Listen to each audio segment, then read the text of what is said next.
Chut. Mais qu'est-ce qu'il y a? C'est la vidéo d'ASMR, ça va commencer. Ah ok. Bonne écoute à tous. Chapitre 10. Le cognard fou. Depuis le désastreux épisode des lutins, le professeur Lockhart n'avait plus à mener de créatures vivantes en classe. Il se contentait de lire des passages de ses livres à ses élèves en reconstituant les scènes qui le mettaient le mieux en valeur. Il demandait habituellement à Harry d'être son partenaire dans ses mises en scène.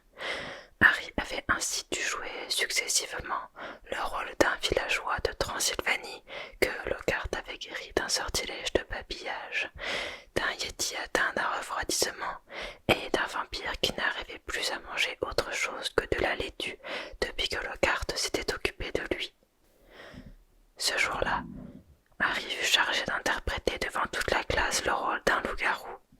S'il n'avait pas eu une excellente raison de mettre Lockhart de bonne humeur, il aurait certainement refusé. Très bien, hurlement, Harry. C'était exactement comme ça.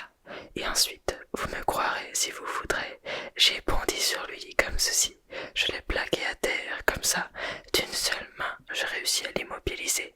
Et avec mon autre main, je lui ai mis ma baguette magique sur la gorge.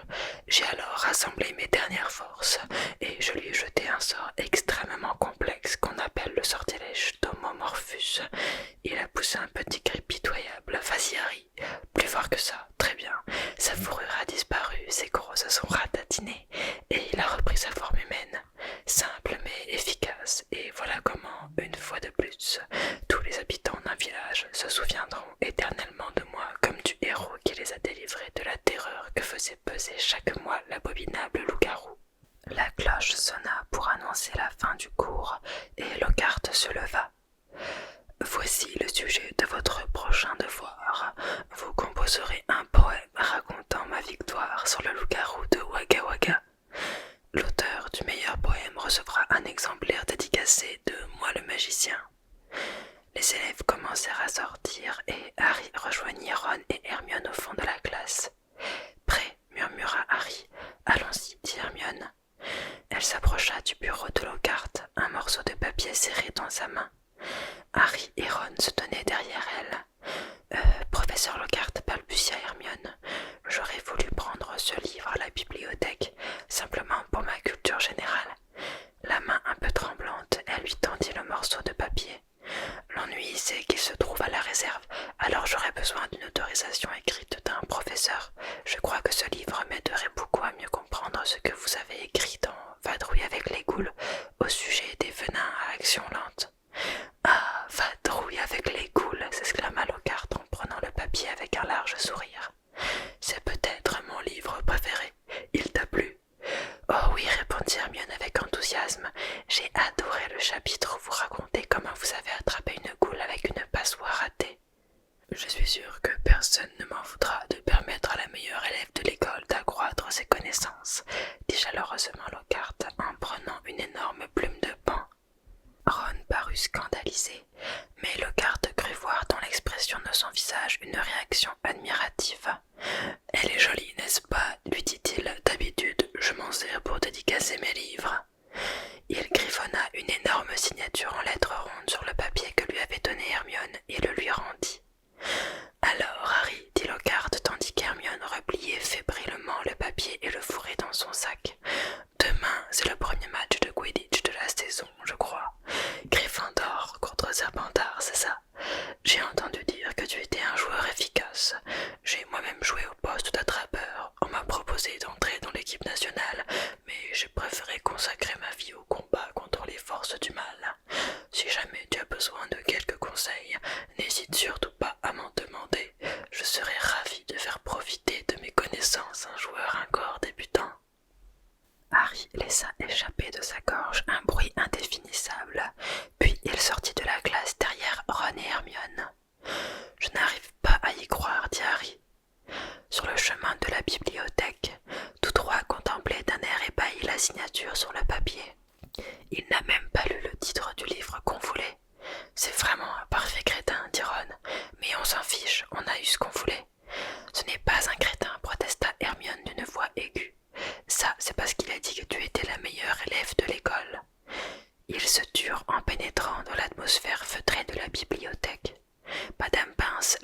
bibliothécaire était une femme maigre et irritable qui avait l'air d'un vautour famélique. « Les potions de grand pouvoir, répéta-t-elle d'un ton soupçonneux en essayant d'arracher le papier des mains d'Hermione, qui refusait de le lâcher. « Je voudrais bien le garder, dit-elle le souffle court. Ça suffit, dit Ron en lui prenant le papier des mains pour le donner à Madame Pince. Ce ne sera pas difficile d'avoir un autre autographe, le garde signe tout ce qu'il trouve. Madame Pince examina attentivement le papier, comme si elle était persuadée qu'il s'agissait d'un faux, mais elle fut obligée d'admettre qu'il était authentique. Elle s'éloigna vers le fond de la salle et revint quelques minutes plus tard avec un gros livre un peu moisi. Hermione le rangea soigneusement dans son sac et tous trois sortirent de la bibliothèque en s'efforçant de ne pas marcher trop vite et d'avoir l'air le plus naturel possible. 5 minutes plus tard, ils s'étaient enfermés dans les toilettes de Mimi Géniard. Hermione avait rejeté les objections de Ron en faisant observer que c'était le dernier endroit où quelqu'un de censé aurait l'idée de se rendre et qu'ils avaient donc la garantie de ne pas être dérangés. Mimi pleurait bruyamment dans sa cabine, mais il n'y prêtait aucune attention et elle-même ne s'intéressait pas à eux. Hermione ouvrit avec précaution le précieux volume et tous trois se penchèrent sur les pages piquetées de taches d'humidité. On comprenait au premier coup d'œil pourquoi le livre était conservé dans la réserve. Certaines potions avaient des effets si terrifiants qu'il y avait de quoi avoir la nausée en regardant les illustrations, notamment celle d'un homme qui semblait avoir été retourné comme un gant et une autre représentant une sorcière avec des bras qui lui sortaient de la tête. « Ah voilà, dit Hermione d'un ton surexcité lorsqu'elle eut trouvé la page qui indiquait la recette du polynectar. Elle était accompagnée de dessins représentant plusieurs personnes aux différents stades de leur transformation en quelqu'un d'autre.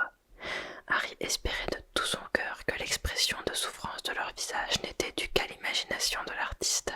« C'est la potion la plus difficile à préparer que j'ai jamais vue, dit Hermione.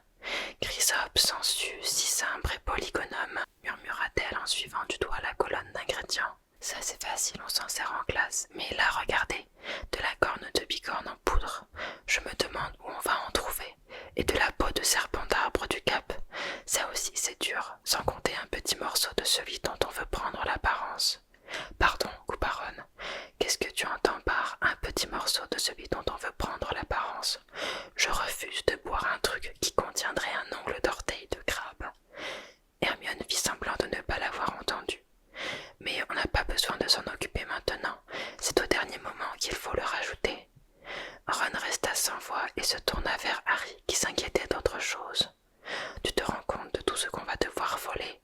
De la peau de serpent d'arbre du Cap, on ne s'en sert pas en classe. Il faudra aller chercher ça dans les réserves particulières de Rogue.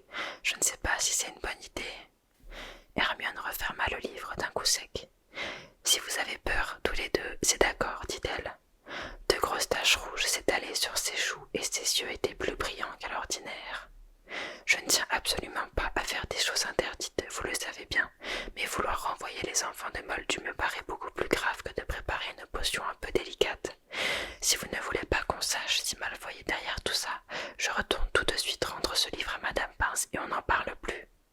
Je ne me doutais pas qu'un jour ce serait toi qui nous inciterais à faire des choses interdites, dit Ron. C'est d'accord, allons-y, fabriquons la potion, mais pas d'ongles de doigts de pied, d'accord? Il faudra combien de temps pour préparer ça? Demanda Harry. Hermione, qui avait retrouvé sa bonne humeur, rouvrit le livre. Étant donné que le cicimbre doit être cueilli à la pleine lune et qu'il faut faire cuire les chrysopes pendant 21 jours, je pense qu'il faudra un mois en tout si nous arrivons à réunir tous les ingrédients. Un mois, dit Ron. D'ici là, Malfoy aura eu le temps d'attaquer tous les enfants de Moldu de l'école. Mais allons-y,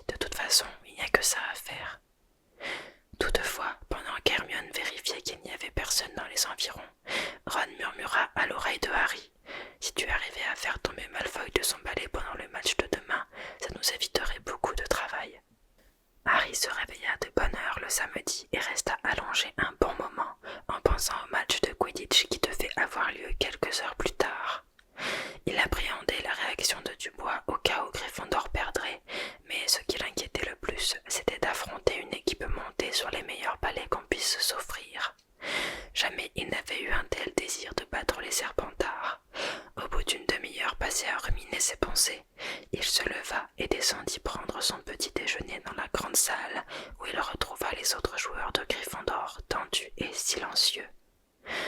Peu avant 11 heures, toute l'école prit la direction du stade. Au dehors, l'atmosphère était lourde et il y avait de l'orage dans l'air. Ron et Hermione se précipitèrent sur Harry pour lui souhaiter bonne chance à l'entrée des vestiaires. Les joueurs de Gryffondor revêtirent les robes rouges de leur équipe, puis s'assirent pour écouter l'habituel discours d'encouragement qu'Olivier Dubois prononçait avant chaque match. « Les Serpentards ont de meilleurs balais que nous, dit-il. Il ne servirait à rien de le nier. Mais nous avons de meilleurs joueurs sur nos balais. Nous sommes beaucoup mieux entraînés qu'eux. Nous avons volé par tous les temps. Ça, c'est vrai, marmonna George Weasley. Je n'ai jamais réussi à me sécher vraiment depuis le mois d'août.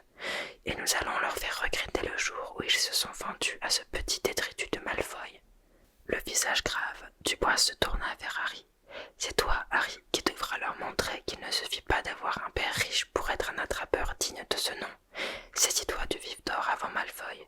Donne ta vie pour cela si c'est nécessaire, Harry, car aujourd'hui, il faut absolument que nous remportions la victoire, il le faut. » « Sans vouloir te mettre la pression, Harry, dit Fred en lui adressant un clin d'œil. Une immense clameur monta des tribunes lorsqu'ils pénétrèrent sur le terrain. Les acclamations dominaient, car les supporters de Serdaigle et de Poufsouffle souhaitaient eux aussi la défaite des Serpentards, mais ces derniers comptaient suffisamment de partisans pour qu'on entende également des sifflets et des huées. Madame Bibine, le professeur de Quidditch, demanda à Flint et à Dubois de se serrer la main, ce qu'ils firent en échangeant des regards menaçants et en s'écrasant mutuellement les doigts. « Attention à mon coup de sifflet, dit Madame Bibine. 3, 2, 1. Accompagnés par le hurlement de la foule, les 14 joueurs s'élevèrent alors dans les airs sous un ciel de plomb. Harry volait au-dessus des autres, cherchant le vif d'or des yeux. « Ça va, le balafré !» lança Malfoy en filant comme une fusée juste au-dessous de lui pour faire une démonstration de la vitesse de son balai. Mais Harry n'eut pas le temps de répliquer. Au même moment, un gros cognard noir fonça sur lui et l'évita de si peu qu'il sentit un coup de vent décoiffer ses cheveux au passage. « C'était tout juste, Harry, dit George en passant devant lui, sa batte à la main, prêt à dévier le cognard vers un joueur de l'équipe adverse. Harry vit George donner un puissant coup de batte sur le cognard qu'il envoya en direction d'Adrian Bussey, un des joueurs de Serpentard, mais le cognard changea de trajectoire et revint aussitôt vers Harry. Harry descendit en piqué pour l'éviter et George parvint à envoyer le cognard vers Malfoy, mais cette fois encore, le cognard changea de direction et revint vers Harry comme un boomerang. Harry accéléra brutalement et fila à l'autre bout du terrain.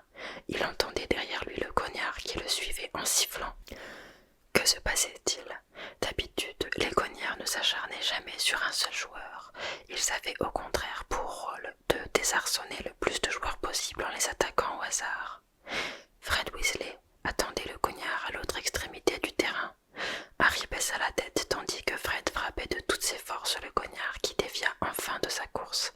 « Et voilà, c'est fait !» s'exclama Fred d'un ton triomphant.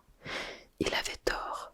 Attiré comme par un aimant, le cognard fonça à nouveau sur Harry qui fut obligé de prendre la fuite à la vitesse maximum.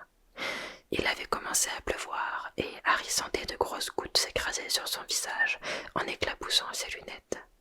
Il n'avait aucune idée de la façon dont le match se déroulait jusqu'à ce qu'il entende Lee Jordan annoncer « Serpentard mène par 60 points à 0 ».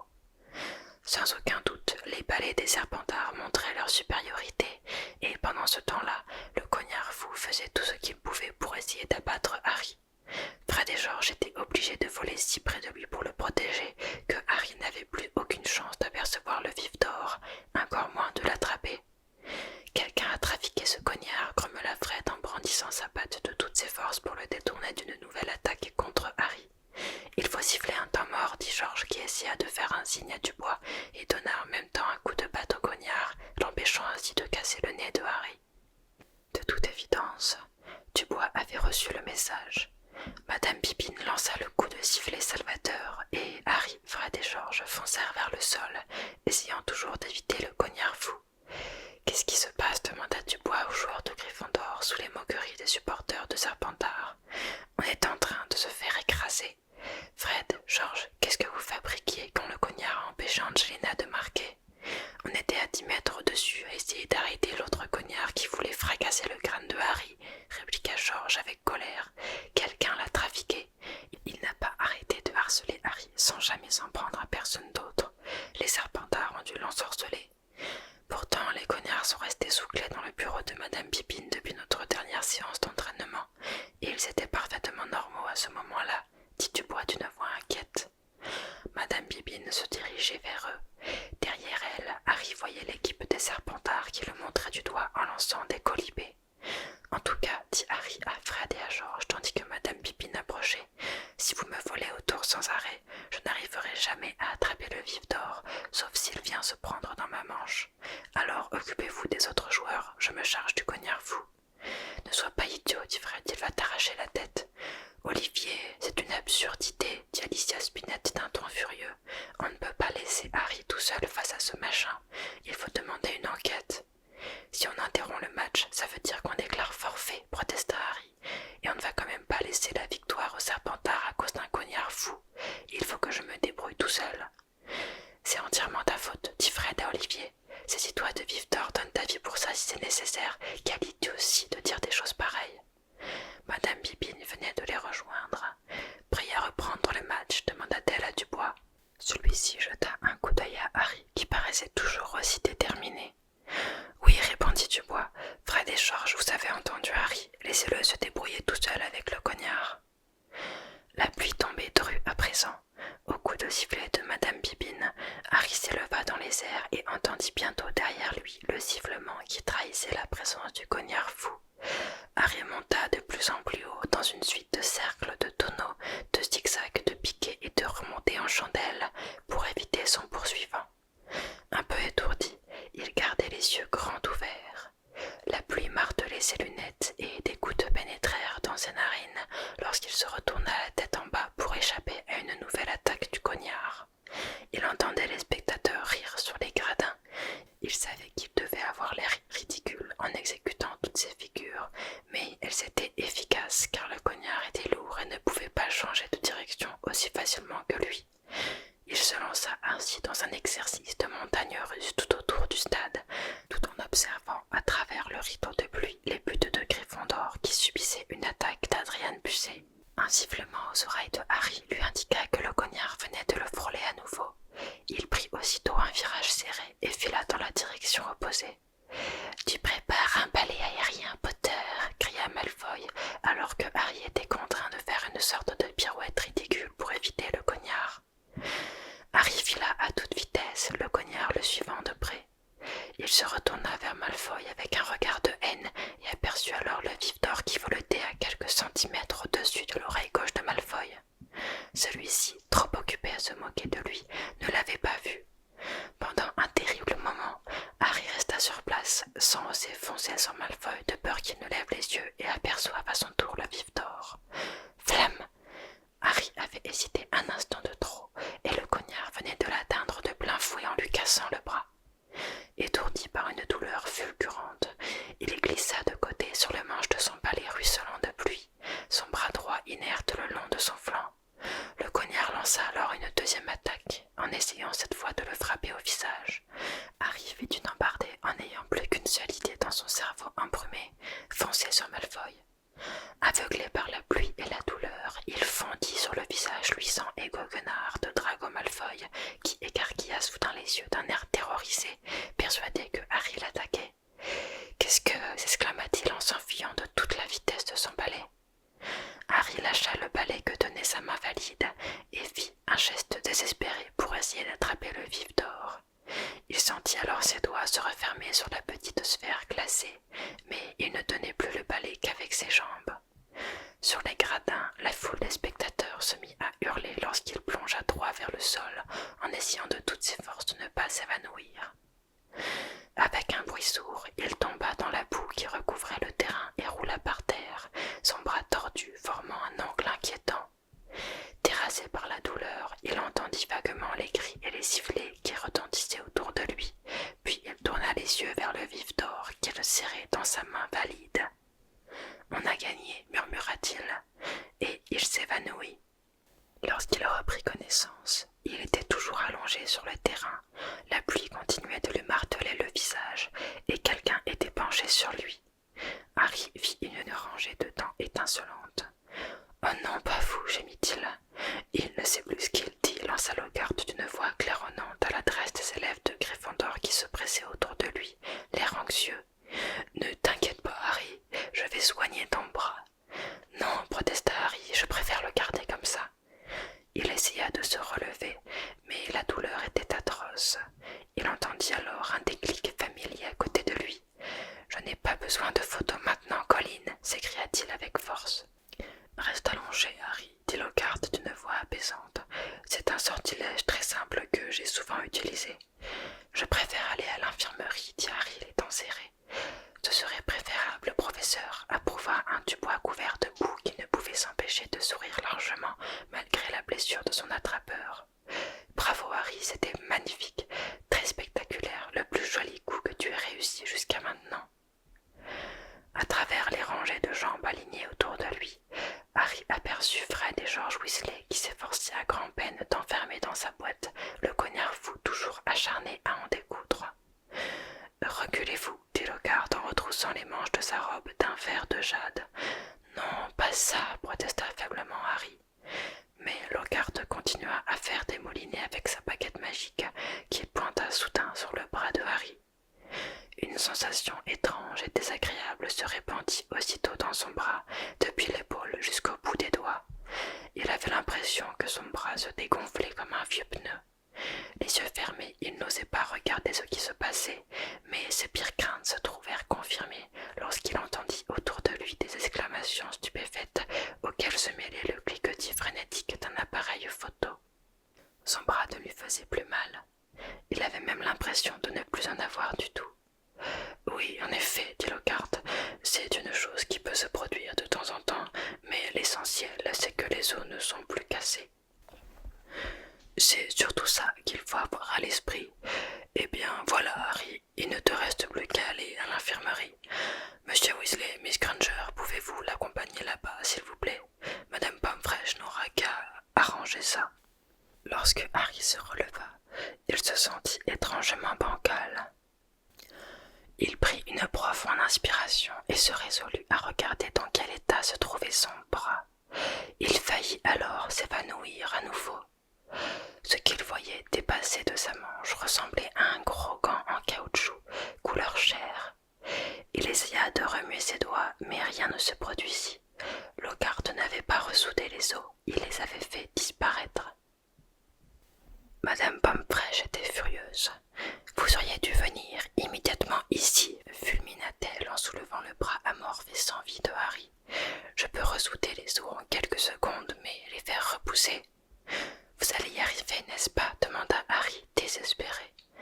J'y arriverai sans aucun doute, mais ce sera douloureux, dit Madame Pomfrey d'un air sombre en jetant un pyjama à Harry. Il faudra passer la nuit ici. Hermione attendit derrière le rideau qui entourait le lit de Harry, pendant que Ron l'aidait à enfiler son pyjama.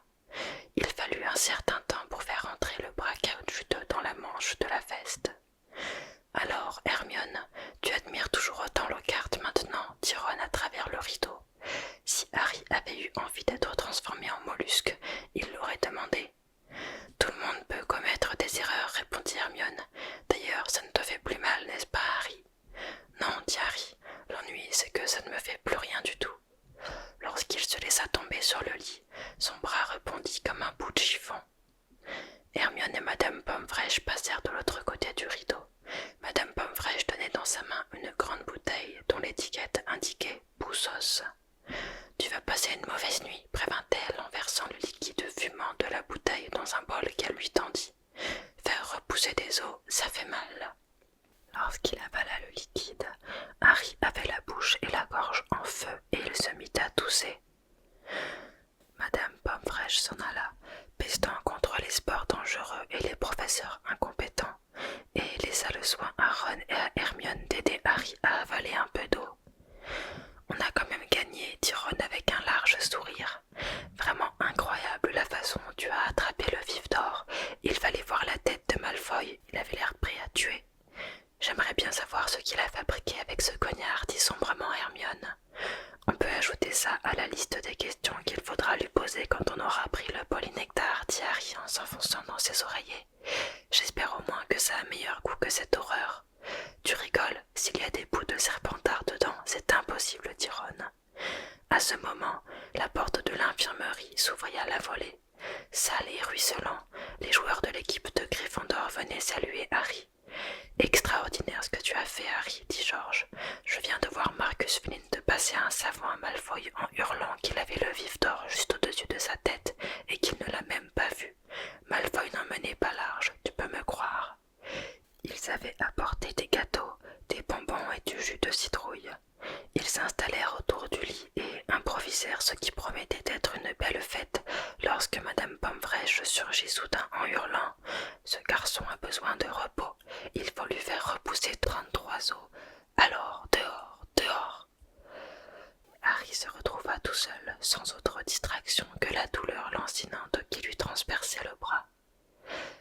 Des heures plus tard, Harry se réveilla soudain dans le noir et laissa échapper un petit cri de douleur.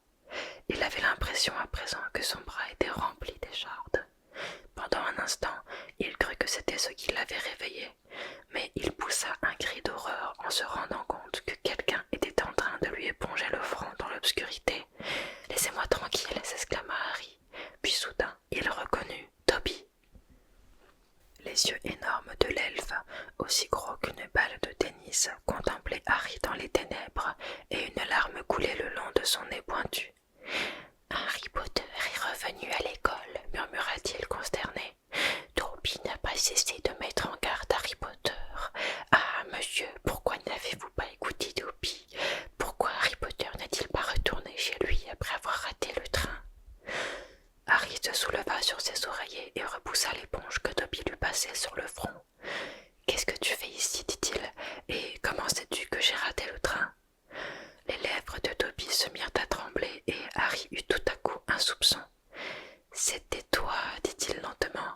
C'est toi qui as bloqué la barrière. »« C'est vrai, monsieur, dit Dobby. » Il hocha vigoureusement la tête et ses oreilles se mirent à battre comme des ailes. Dobby s'est caché, il a attendu Harry Potter et il a bloqué la barrière. Après ça, Dobby s'est brûlé les mains avec un fer à repasser pour se punir. Il montra à Harry ses longs doigts entourés de bandages. Mais Dobby s'en fichait, monsieur, car il pensait que Harry Potter était en sécurité, et jamais Dobby n'aurait cru que Harry Potter puisse arriver à l'école par d'autres moyens. Il se balançait d'avant en arrière en hochant sa grosse tête repoussante. Dobby a reçu un tel choc quand il a appris que Harry Potter était revenu à Poudlard qu'il a laissé brûler le dîner de son maître. Jamais Dobby n'a reçu une telle correction, monsieur. Harry se laissa retomber sur ses oreillers. « À cause de toi, on a failli être renvoyés, Ron et moi, dit-il d'un ton féroce. Tu ferais mieux de filer d'ici avant que mes os aient repoussé, sinon je t'étrangle. » Dobby eut un faible sourire. « Dobby est habitué aux menaces de mort, monsieur. Dobby en reçoit 5 fois par jour dans la maison de ses maîtres. » Il se moucha dans un coin de la tête d'oreiller crasseuse qui lui tenait lieu de vêtements. Il avait l'air si pitoyable que Harry sentit malgré lui sa colère le quitter. « Pourquoi t'habilles-tu avec cette chose, Dobby ?» demanda-t-il intrigué. « Ça,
ténèbres a été brisé. Ce fut une aube nouvelle, monsieur, et Harry Potter brillait comme une flamme d'espérance pour ceux d'entre nous qui pensaient que jamais les jours sombres ne finiraient. Mais maintenant, à Poudlard, des choses terribles se préparent. Peut-être même qu'elles se produisent en cet instant, et Dobby ne peut pas laisser Harry Potter demeurer ici, à présent que l'histoire est sur le point de se répéter. À présent que la chambre des secrets a été ouverte une nouvelle fois. À cet instant, Dobby se figea comme frappé d'horreur, puis il saisit sur la table de chevet la carafe d'eau qu'il abattit sur sa propre tête. Il s'effondra sous le choc et réapparut un instant plus tard en louchant et en marmonnant « Méchant Dobby, très méchant Dobby. Donc il existe bien une chambre des secrets, murmura Harry. Et tu dis qu'elle a été ouverte une nouvelle fois, ça veut dire qu'elle avait déjà été ouverte dans le passé. Raconte-moi, Dobby. » Il attrapa le poignet squelettique de l'elfe qui essayait de prendre à nouveau la carafe. « Je ne suis pas né de parents moldus, dit Harry, alors pourquoi devrais-je avoir peur de ce que contient la chambre ?»« Ah, monsieur, ne demandez plus rien au pauvre Dobby, balbutia l'elfe, les yeux exorbités. Il se prépare de sombres actions dans ce château, et Harry Potter ne doit plus s'y trouver lorsqu'elles se produiront. Retournez chez vous, Harry Potter. Harry Potter ne doit pas être mêlé à ça, monsieur, c'est trop dangereux. » « Qui est-ce, Dobby ?» demanda Harry en tenant fermement le poignet de l'elfe pour l'empêcher de se donner un coup de carafe sur la tête. « Qui a ouvert la chambre et qui l'avait ouverte avant ?»« Dobby ne peut rien dire, monsieur. Dobby ne doit rien dire, couina l'elfe. Rentrez chez vous, Harry Potter, rentrez chez vous. »« Il n'est pas question que je parte d'ici, répliqua Harry d'un ton féroce. L'une de mes meilleures amies est née de parents moldus. Elle sera l'une des premières cibles si la chambre a vraiment été ouverte. » Harry Potter risque sa propre vie pour ses amis, gémit Dobby dans une sorte d'extase pitoyable. Il est si noble, si courageux, mais il doit sauver sa propre vie. Il le faut. Harry Potter ne doit pas. Dobby se figea soudain, ses grandes oreilles frémissantes. Harry avait également entendu les bruits de pas qui provenaient du couloir. Dobby doit partir, souffla l'elfe, l'air terrifié. Il eut un craquement sonore et la main de Harry qui tenait le poignet de Dobby se referma sur le vide. Il se laissa aussitôt retomber sur le lit, les yeux fixés sur la porte de l'infirmerie tandis que les pas se rapprochaient. Un instant plus tard, Dumbledore pénétra dans la salle à reculons. Il était vêtu d'une longue robe de chambre et coiffé d'un bonnet de nuit. Il portait l'extrémité d'un objet long qui semblait être une statue. Le professeur McGonagall apparut à son tour, portant l'autre bout de la statue qu'ils déposèrent sur un lit. « Allez chercher Madame Pomfrey, murmura Dumbledore. Le professeur McGonagall passant devant le lit de Harry et disparut. Harry resta immobile en faisant semblant de dormir. Il entendit des voix qui parlaient précipitamment, et le professeur McGonagall revint dans la salle, suivi de Madame Pomfrey qui enfilait un cardigan sur sa chemise de nuit. « Que s'est-il passé ?» chuchota Madame Pomfrey en se penchant sur la statue.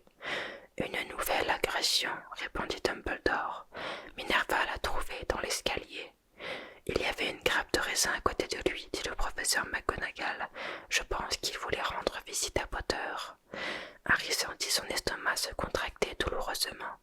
Avec précaution, il se souleva de quelques centimètres pour voir la statue allongée sur le lit. La lueur d'un rayon de lune lui permit de reconnaître le visage de Colin Grivet. Il avait les yeux grands ouverts et ses mains tendues devant lui tenaient son appareil photo. « Pétrifié » murmura Madame Pomfrey. « Oui, » répondit le professeur McGonagall, « mais je frissonne rien que d'y penser. Si Albus n'était pas descendu à ce moment-là, qui sait ce qui aurait pu ?» Tous trois observèrent longuement Colin Grivet, puis Dumbledore se pencha et arracha l'appareil photo de ses mains figées. « Vous pensez qu'il aurait pu prendre une photo de son agresseur ?» demanda précipitamment le professeur McGonagall. Dumbledore ne répondit pas. Il ouvrit l'appareil. « Miséricorde !» s'exclama Madame Pomfrey. Un jet de vapeur jaillit en sifflant de l'appareil photo, et Harry sentit une odeur âcre de plastique brûlé. « Fondu !» dit Madame Pomfrey d'un air songeur. « La pellicule a entièrement fondu. »« Qu'est-ce que cela signifie, Albus ?» demanda le professeur McGonagall d'une voix inquiète. « Cela signifie, répondit Dumbledore, que la chambre des secrets a bel et bien été ouverte une deuxième fois. » Madame Pomfrey plaqua une main contre sa bouche. Le professeur McGonagall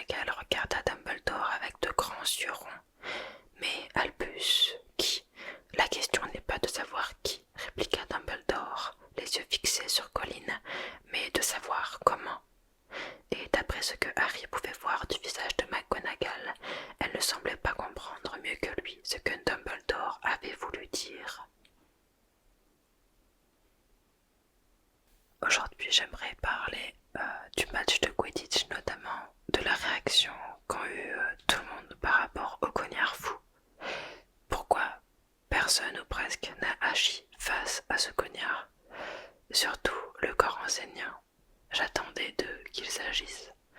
Madame Pippin était là, on sait qu'elle était là, elle arbitre les matchs depuis on sait pas combien d'années. Elle enseigne le vol sur le balai, elle est passionnée de Quidditch. À quel moment trouve-t-elle normal qu'un cognard se mette à suivre un joueur?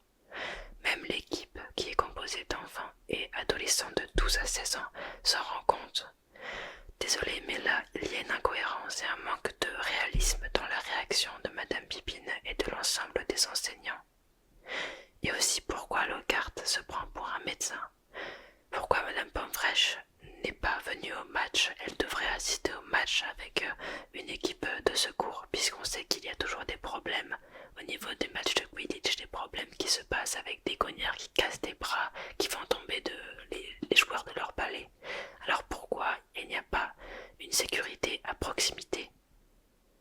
En fait, dans les films, on voit que les professeurs, dont Madame Pomfresh, assistent au match, mais dans le livre, on ne sait pas vraiment quels professeurs sont là, à part parfois le professeur McGonagall qui recadre Lee Jordan parce qu'il part un petit peu trop loin dans ses commentaires. Et à part donc Rogue et Quirrell dans le premier tome qu'on a vu. En bref, la présence des enseignants n'est pas toujours précisée dans les livres. Et ça montre à quel point Poudlard est un endroit dangereux.